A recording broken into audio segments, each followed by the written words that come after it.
Hoje é dia 11 de fevereiro, e a gente vai fazer a aula chão, com pai, chão, do fundamento ao caminho escolhido. Olá, eu começo me apresentando. Meu nome é Bernardo Santana, eu sou pai, eu sou peregrino e sou professor de comunicação, ciências da linguagem e peregrinação. Pode parecer que os temas não se relacionam, mas eu gostaria de ressaltar a porção peregrina de cada um de nós, a noção de que fazemos parte de um ciclo de existência, né? A compreensão de que a comunicação e a linguagem são o meio pelo qual a gente contacta uns aos outros, né? É por causa da comunicação e da linguagem que a gente caminha e descobre o mundo à nossa volta. Então, acho que isso tem muito sentido. Então, para mim, tem muito sentido também. Então, por isso que eu acho que ser professor de comunicação, ciência da linguagem e peregrinação, para mim, é, eu acho que é uma costura interessante. Assim, eu gosto de pensar que esse meu percurso de estudo e pesquisa tem igualmente a ver com a teoria e com a prática, mais do que uma visão superficial pode abarcar, né? Eu começo dizendo que o caminho é um ciclo, não uma sequência com princípio, meio e fim, como o cadenciamento linear, né? Por isso que eu vi no caminho de Shikoku algo muito mais forte e muito mais parecido com a vida. Porque, diferentemente do caminho de Santiago, no caminho de Shikoku são 88 templos e, segundo o rito, quando a gente chega no templo 88, a gente volta ao primeiro ritualisticamente como se estivesse abrindo uma nova volta, né? Eu penso sempre, sabe uma mola, uma coisa helicoidal, né? Então é mais ou menos isso. Até porque quando a gente abre uma nova volta, a gente é diferente do que quando a gente partiu. Então, essa é uma questão aparente é, sem aparente solução no caminho de Santiago. E agora? Quando a gente chega, né, em Santiago, a gente se pergunta: e agora? Né? Quem chega a Santiago geralmente faz essa pergunta e acha que não podia ter terminado, diferentemente do caminho de Chicoco. Mas a gente vai abordar isso aqui com mais propriedade em outra aula, né? Nas últimas aulas, a gente falou de planejamento, de medo, de estratégia, a partir das ideias fundadoras do Musashi, do samurai, né? E da possibilidade de tornar o impossível possível. E esses temas, eles não surgiram por acaso, como à primeira vista pode parecer. Eles fazem parte de um mesmo ciclo, um ciclo que o Caminho de Santiago revela com clareza desde que a pessoa se permita viver efetivamente essa experiência. É só a gente tomar um pressuposto lógico.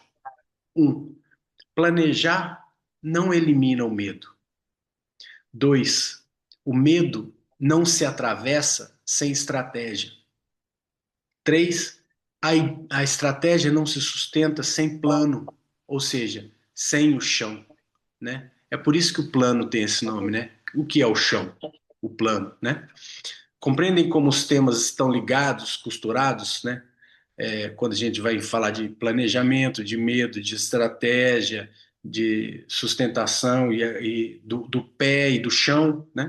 Então, essa é a costura do que a gente vem construindo ao longo dessas aulas aí. Quando falamos dos pés, falamos do primeiro contato com a realidade. Hoje, damos um passo atrás, ou melhor, um passo olhando para onde estamos pisando, para entender um pouco mais daquilo que vem antes de qualquer passo, o chão. Não é à toa que esse é o fundamento número um do karatê, que eu estudo e pratico desde os 9 anos de idade, há quase 44 anos atrás. O fundamento número um é justamente a base. A primeira coisa que a gente aprende no karatê são as bases e como caminhar. Antes de perguntar para onde vamos, é preciso reconhecer onde estamos pisando. Antes do caminho, ao chão. Então, o primeiro tópico nosso é esse: chão. A gente começa com o chão. O que sustenta antes de conduzir. Eu vou pedir para a gente colocar no mudo aí, porque está fazendo um barulhinho.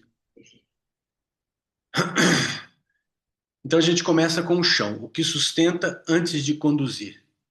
Sem chão, não há caminho, há queda. Eu começo lembrando que chão não aponta direção, chão sustenta. Isso é interessante, né? Às vezes a gente tem um pouco essa noção distorcida. O chão não aponta direção, o chão sustenta. A própria palavra carrega essa ideia. Chão vem da noção de plano, de base firme, de superfície que aguenta peso. Da mesma raiz surgem palavras como plano e planejamento. Não se trata de acaso. Só é possível planejar quando existe algo sólido sob os pés. Na filosofia oriental, a terra é o elemento da nutrição, da estabilidade. O samurai Musashi, de quem a gente falou há 2 semanas, ele insiste que a base do corpo vem antes da técnica. E eu comentei que esse é o fundamento número 1 do karatê, né? Mas eu posso dizer, evidentemente, de todas as artes marciais, né? Então, o número 1 é o chão e a base, para depois vir a técnica, né? Quem não domina o chão perde o combate antes mesmo de lutar. No caminho de Santiago e na vida, a gente aprende isso muito rapidamente. Caminhamos sobre intenções ou discursos? Ou sobre pedra, lama, poeira, terra, asfalto? E agora a gente não sabe se está falando do caminho de Santiago ou da vida, não é mesmo? O chão, ele não precisa prometer nada além de sustentar. Só que sustentar já é tudo. Eu pergunto, onde finco a minha bandeira? Onde planto raízes? Onde construo minha casa para que ela se torne um lar? Para onde decido voltar?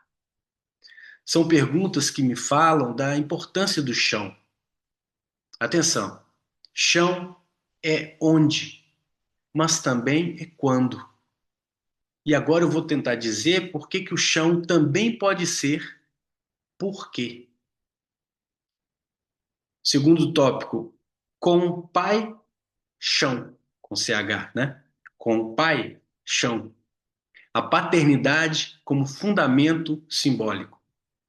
Onde há pai, há chão. Onde o pai falta, o chão precisa ser reconstruído. Esse é o mote que atravessa essa aula. Com pai, chão. E ele é mais do que poético. Foneticamente, a gente ouve compaixão, né? Foneticamente é a mesma coisa. Se a gente disser compaixão, a palavra compaixão, ou compaixão. Filosoficamente, a gente toca, evidentemente, em algo mais profundo. Por quê? Pai não é apenas presença biológica. Pai é função simbólica.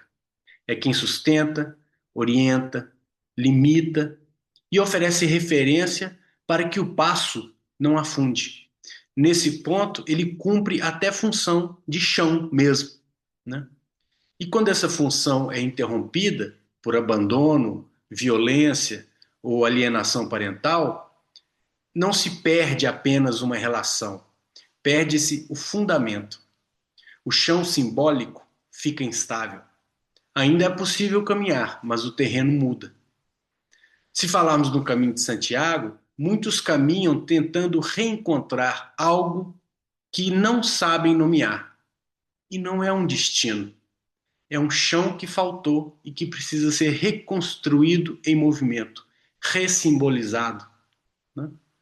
Então, isso é uma coisa a se meditar. Nosso terceiro tópico é não mais compaixão, mas compaixão. Compaixão é caminhar com o outro no mesmo chão. Parem para pensar nisso. Ao contrário do que possa parecer, compaixão não é pena, é companhia. A etimologia nos indica que compaixão vem de cum, né, que significa com, e passio, que é sofrer, sentir.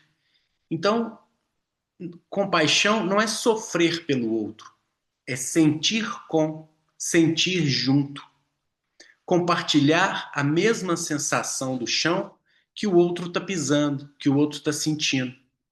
E eu, particularmente, eu gostaria de dividir com vocês que esse é muito o meu sentimento com relação à importância paterna. Eu acho curioso. O Raul Seixas tem uma música que é linda, que talvez vocês devam conhecer, que se chama Sapato 36.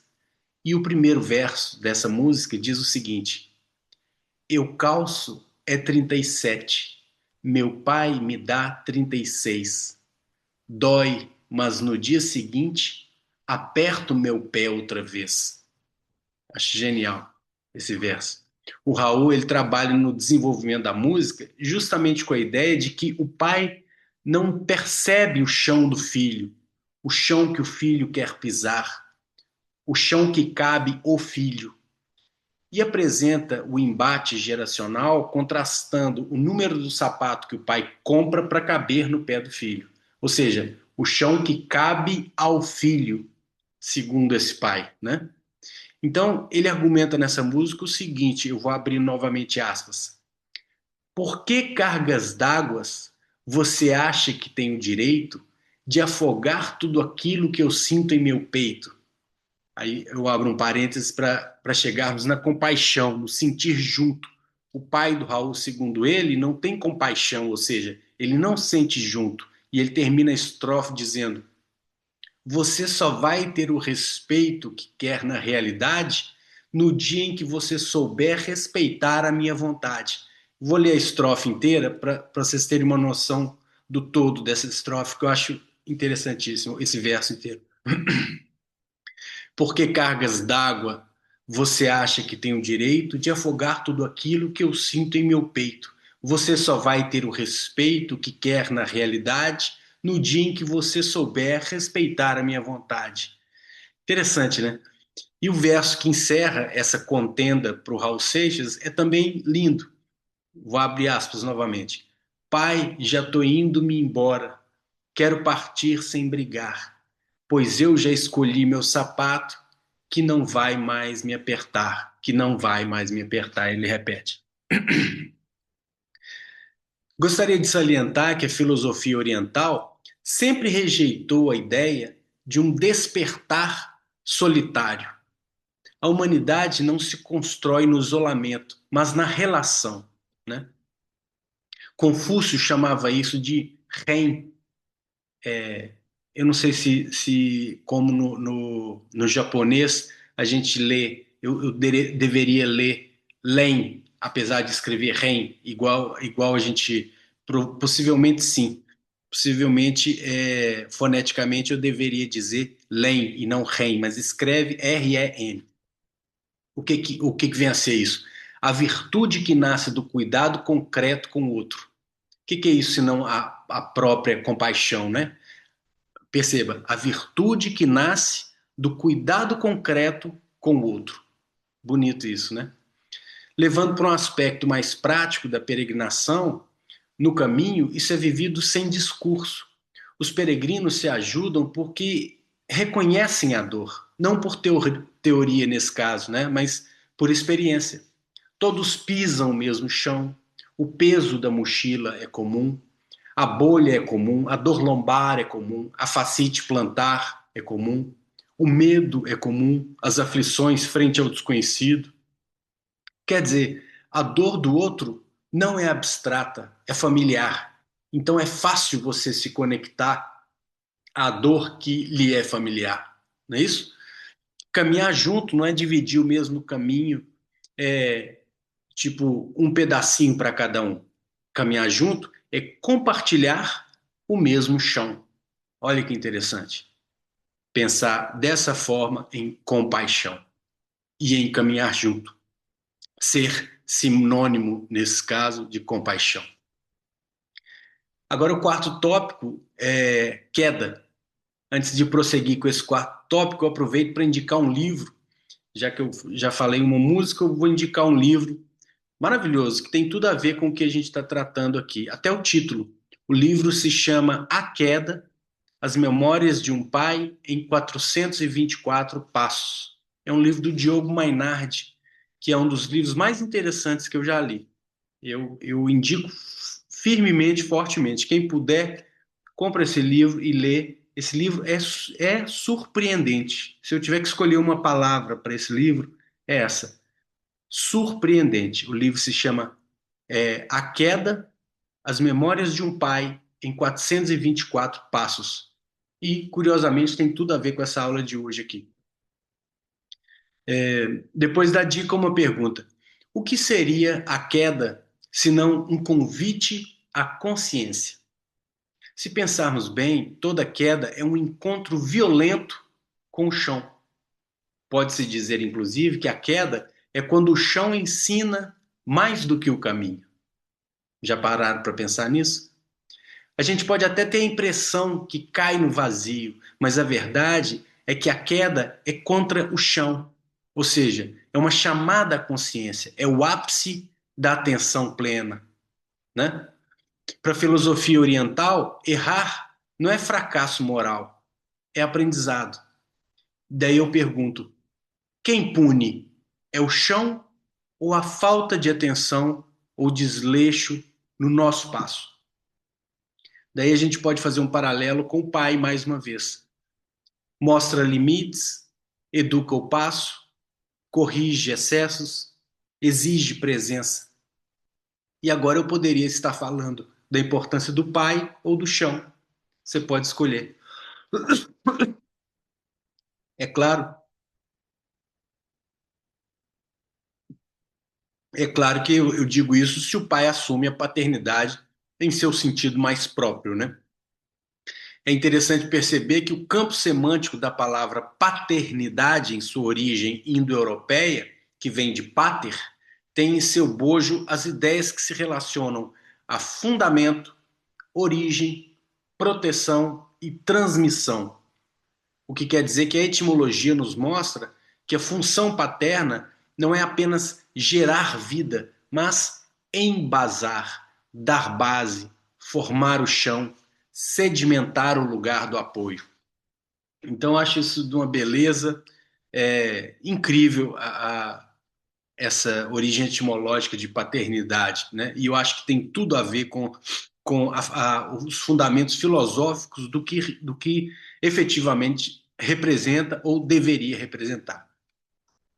Daí a gente pode perceber o quanto o caminho e a paternidade estão umbilicalmente ligados, não é? Pelo menos assim eu percebo, assim eu sinto. E aí a gente vai para o nosso quinto tópico. O quinto é pertencer, o chão que não se escolhe, mas que se reconhece. Pertencer é reconhecer, não estar preso. Em uma visão pouco transcendental, a gente não escolhe o chão onde a gente nasce e podemos passar a vida inteira fugindo dele ou reconhecer esse chão como nosso. Pertencer não é submissão, é reconhecimento. A filosofia nos lembra que o eu não existe isolado. Tem um filósofo espanhol, José Ortega y Gasset, ele viveu no final do século XIX até a metade, mais ou menos, do século XX. Se eu não me engano, morreu em 1950 e alguma coisa. Ele dizia que nós somos, que somos nós e nossas. Ele dizia o seguinte: que somos nós e nossas circunstâncias. Ou seja, o chão faz parte de quem a gente é. O chão faz parte de quem somos, né? Como se ele dissesse assim: ó, o eu, ele é ele e as circunstâncias, ou seja, o contexto. Aí são palavras minhas, mas é como se o eu não fosse o eu sozinho, fosse o eu segundo ele mesmo e o contexto em que vive, né? O chão faz, em outras palavras, o chão faz parte de quem somos, o que quer dizer que o meio interfere em nosso jeito de ser. E aí a gente pode falar a respeito do contexto também. Inclusive, como como por ter feito doutorado em tradução, uma das técnicas de tradução que são muito importantes é você identificar todo o contexto relativo àquela fala, né, ou àquela palavra, para que você possa expressar na outra língua. Porque você pode transferir esse contexto, explicar esse contexto, ou fazer uma contextualização para que o outro, de um contexto diferente, compreenda. Então você vê que José Ortega y Gasset ele simplesmente ele compreendeu a importância desse contexto na formação do sujeito, né? O Caminho de Santiago ele não é casa, mas ele ensina sobre lar. Muitos descobrem um novo olhar sobre o seu chão quando estão pisando no chão do caminho. E essa é uma função clássica do sair em busca e valorizar as raízes, não é isso? O Joseph Campbell, eu até voltei num livro antigo que eu tinha, o primeiro livro que eu li dele, esse aqui, O Poder do Mito. Eu tenho esse livro desde a faculdade. Eu adorei esse livro e trabalhei com ele até na minha monografia de final de curso na faculdade. O Joseph Campbell foi ele que brilhantemente instituiu essa coincidência narrativa nos caminhos míticos de construção do sujeito, do caminho do herói, nesse tipo de reconhecimento do que vem a ser uma odisseia pessoal, ou seja, do caminho fazer parte para que haja o reconhecimento do chão, do lar, da casa, da raiz, desse tipo de coisa, né? Então, depois de falar sobre a importância de reconhecer o pertencimento, eu gostaria de fechar com o seguinte tópico: do chão ao caminho escolhido. Caminhar junto no mesmo plano. No caminho de Santiago, torna-se evidente que ninguém caminha sozinho. Não porque haja sempre alguém ao lado, mas porque o próprio sentido do caminhar nasce da relação com o chão e com os outros. Confúcio, ele aponta que a humanidade verdadeira nasce da relação, do cuidado, da responsabilidade compartilhada. A filosofia oriental nos ensina que o caminho não é apenas direção, mas interação viva com o mundo e com quem caminha conosco. Pertencer, então, não é um sentimento vago, é uma estrutura relacional. Paternidade aqui não é poder, é função de sustentação, de reconhecimento do sentimento do outro para sentir junto. Caminhar junto é reconhecer que esse plano onde se pisa, ele não é individual, mas compartilhado. É, então, em última instância, a compreensão de que o caminho é único. Se escolher um caminho exige reconhecer o chão exige planejamento e preparação. E é por isso que o caminho começa antes da jornada em si, né? Então, tentando cumprir a minha função de pai, daquele que reconhece a importância da compaixão, e como professor que sente junto, a gente criou a planilha Tudo Pronto para o Caminho, que ajuda o peregrino a reconhecer esse chão material, que são recursos, logística, ou seja, limites concretos. E contigo a isso, o curso Seu Caminho Começa Antes, que trabalha a preparação mental, física, espiritual, para que o reconhecimento desse chão e a escolha consciente de onde pisar se tornem possíveis para quem quiser fazer do seu caminho essa odisseia pessoal, como diz o Joseph Campbell. Porque caminhar não é apenas sair andando, é saber com quem, sobre que chão e para qual caminho se escolhe caminhar. Ok? A minha mensagem ao fim dessa aula é que a gente possa ser pais, em alguma medida, para quem estiver disposto a reconhecer o seu chão e compreender a importância fundante das raízes. Ninguém é pai sozinho e ninguém é filho sozinho. Isso tem que ser claro. Eu costumo dizer que quanto mais profunda for a raiz, mais a copa pode ir longe e fazer mais sombra. Então, meu desejo para mim e para cada um de vocês é que cada um aqui faça sombra e aproveite a poesia de existir com a raiz, com o chão, com o reconhecimento, com o sentido da paternidade em si. É isso. Pronto.